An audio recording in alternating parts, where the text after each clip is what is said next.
नमस्कार मित्रों, स्वागत है आप सभी का एस्ट्रो विद उषा में।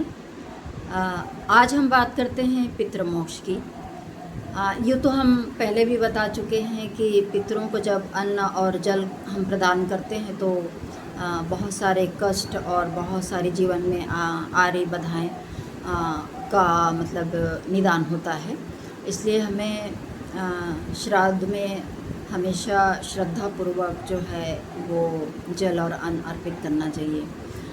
पितृमोक्ष के दिन जहाँ पर हम दक्षिण दिशा में मुँह करके जहाँ पर हम उनको अन्न और जल देते हैं, वहाँ पर अन्न जल करने के बाद फिर बाहर मुख्य द्वार के पास एक पाटे में 5 पात्र जो है और एक अग्नि का जो व्यवस्था हमको करना चाहिए। उन 5 पात्र में कौवा, बिल्ली, कुत्ता और उसके अलावा जो है 2 जो हमारा पात्र होता है वो घर वालों के लिए प्रसाद के रूप में होता है।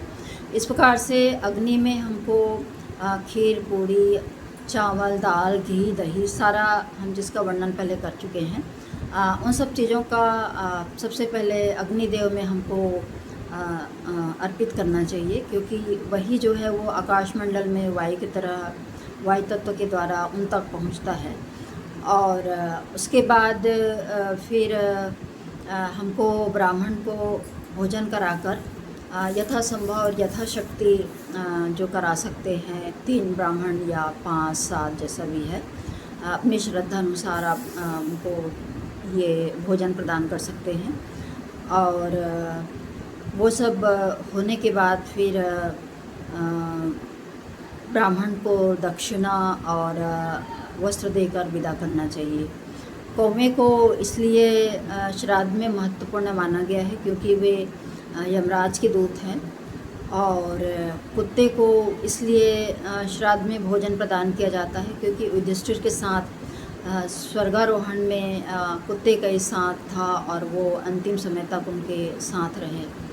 और पशु पक्षी, इसका तात्पर्य ये है कि गाय हमारी माता है और उनके अंदर 35 कोटि भगवान देवता का जो है वास रहता है, इसलिए उनको प्रदान करना चाहिए।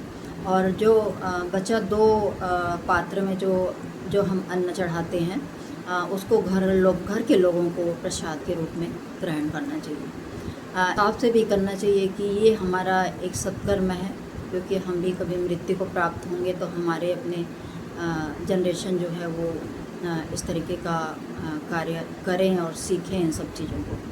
आज की चर्चा यहीं तक। राधे राधे, नमस्कार।